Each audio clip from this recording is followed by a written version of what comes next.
Good morning. I want to see. As you know now, this is the fifth week, the final week of our series entitled, I Want to See. And today in particular, I want to emphasize the key to this whole thing. I want to see the truth. I want to be able to, with my entire being, see God. See God's presence, see God's activity, and understand what He has offered to me, what He has offered to you. I want to see.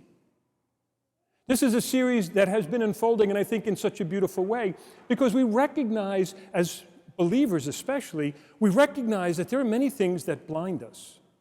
There are so many things that blind us. Like if you remember the first week, James and John's, their ambition blinded them. They just couldn't get it. Then in the second week, the massive crowd around the blind person, and the only one who could really see who Jesus was Bartimaeus. How their own preconceived notions, their prejudices, the way they viewed Bartimaeus, they couldn't see the person, but the person of Bartimaeus could see the God of Christ. Such blindness sometimes that we have. Then came that wonderful weekend where Jesus hit us right between the eyes with the greatest commandment. You shall love the Lord your God with all your heart, with all your mind, with all your strength, with all your being. And you shall love your neighbor as you yourself are loved. How often have we been blinded to the person right across from us? How often we've been blinded and not seeing the person right next to us as a subject of love. And then, of course, last week with the widow's mite, how we can be blinded by our own greed, by our possessions, by the things we cling to that prevent us from seeing God and giving back all to God. But this is the culminating week. This is where it all really, in my mind, started to come together. A couple of weeks ago, actually, I watched a really good homily from a priest down, I think he's in Alabama. And he gave an excellent homily, and the title of it was, I was raised a lukewarm Catholic. I was raised a lukewarm Catholic. It was a great title because he talked of a little story when he was a seminarian and he was sent to his parish for his summer assignment. And some woman comes running up to him and says, are you the new seminarian? And he's like a priest will do this all the time. When someone comes running up to you, you start to go, yeah, do you want to admit that I'm that person? Because maybe who knows what this person. Anyhow, he goes, yes, I am. And she goes, I just want you to know, I was raised a lukewarm Catholic. And I almost left the church because nobody was telling me the truth.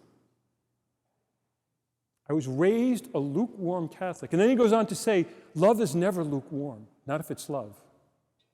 And it's so beautiful. And I'll probably post a link to that when I post my homily online later. So if anybody wants to see him, his last name is O'Connor. It was an excellent homily. And his points are right on target because he goes, I realized I was myself raised a lukewarm Catholic. I was raised a lukewarm Catholic. And you have to look at the word lukewarm. Lukewarm basically means dispassionate. It means uncaring. It means laissez-faire. It means who cares.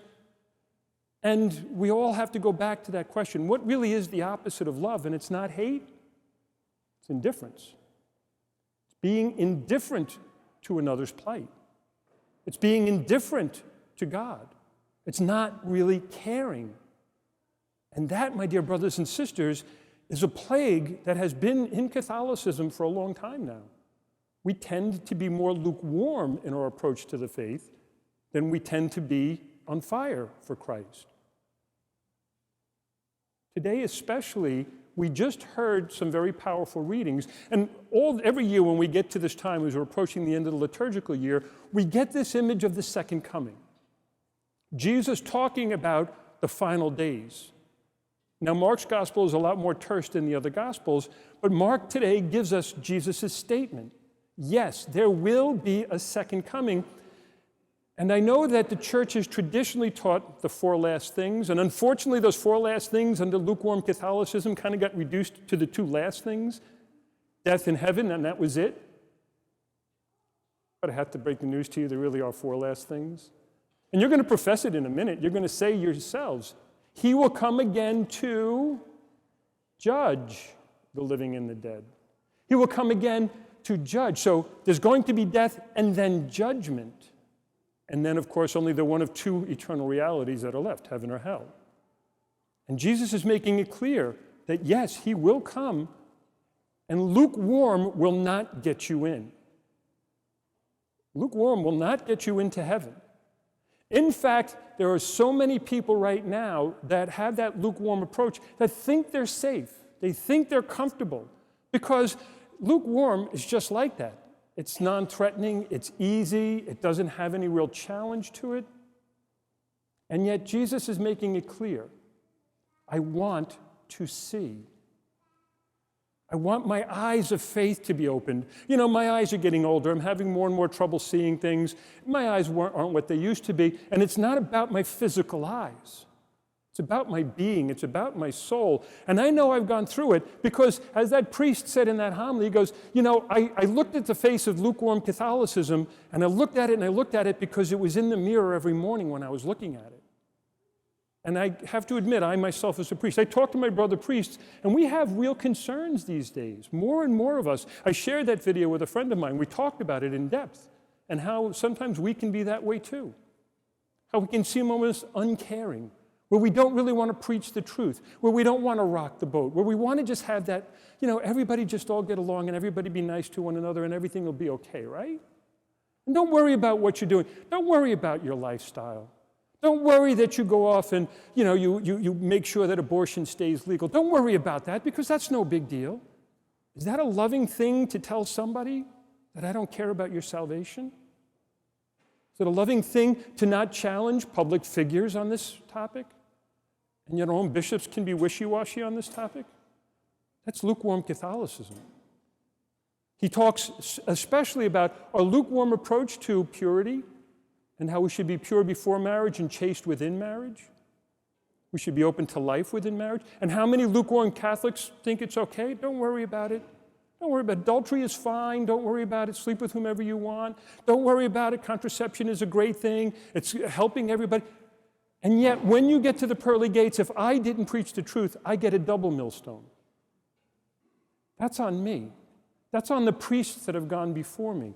And he comes out and clearly says it's time to end the era of lukewarm Catholicism, because as we hear very clearly in the book of Revelation, what does Jesus say to lukewarm Catholics? I will spit you out of my mouth. In very strong words, Jesus is letting it be clear, lukewarm doesn't cut it. And so we priests, we get concerned because we talk to a lot of our people and we get to know a lot of you. And a lot of times we hear those buzz phrases about, say, the deceased, people who have gone before us especially. It's assumed when I talk to most people that their loved ones are slam dunk into heaven. And that concerns us as priests because there's no slam dunk.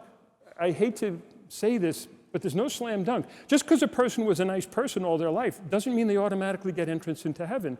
And all of the traditions that we have had as Catholics down through the ages, all of the traditions that people no longer really care about.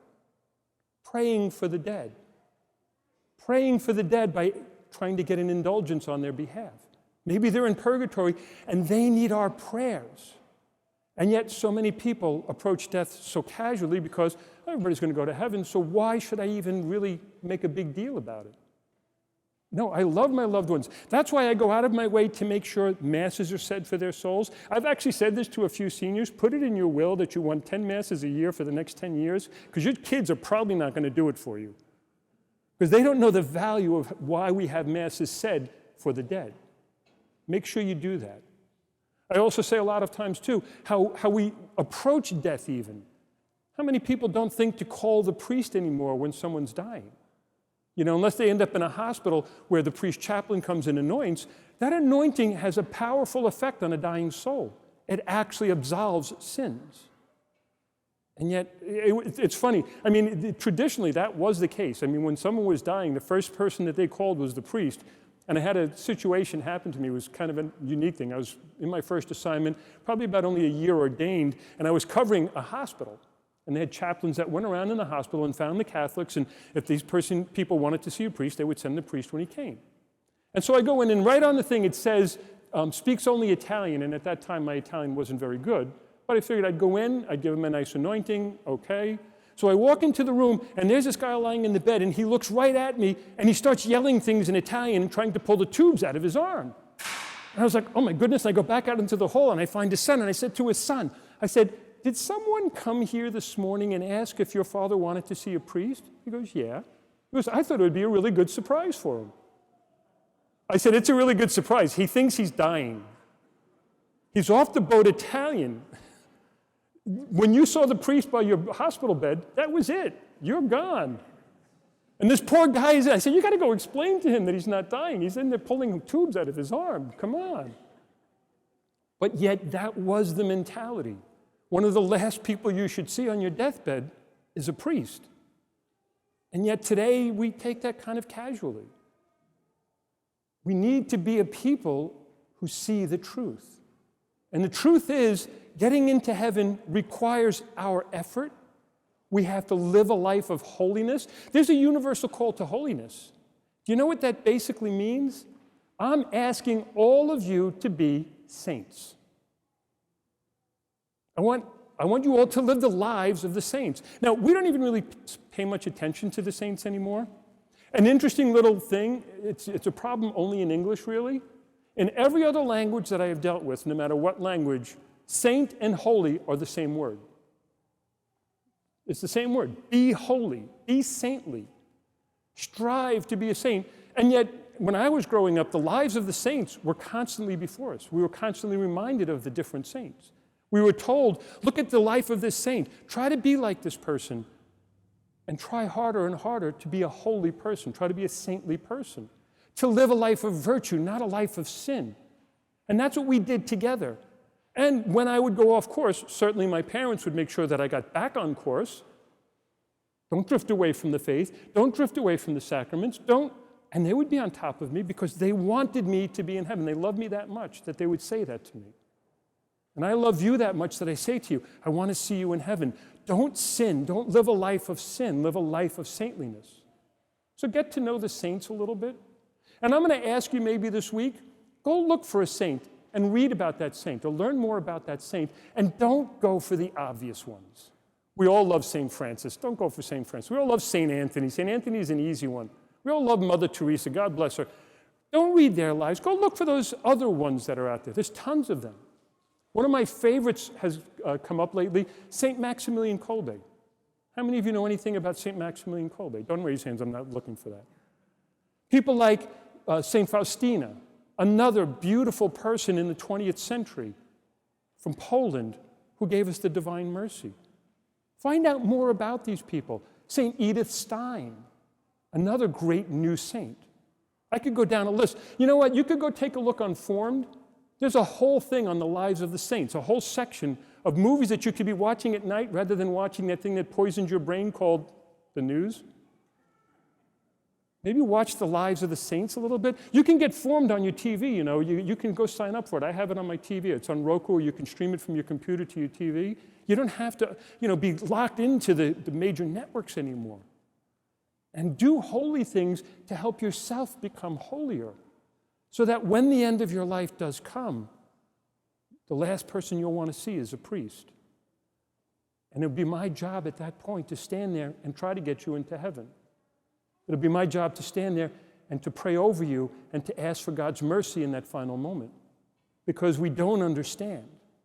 There are 4 last things, and it's my job to help you turn away from a negative judgment at the second coming, to turn your life over to Christ. And the hard reality is we don't like the word all. But didn't Jesus 2 weeks ago say you have to do it with all your heart, with all your mind, with all your strength, with all your being? All. It means all. If I'm holding anything back, as we heard last week, that is a problem, because that holds me back from giving myself in love to Christ.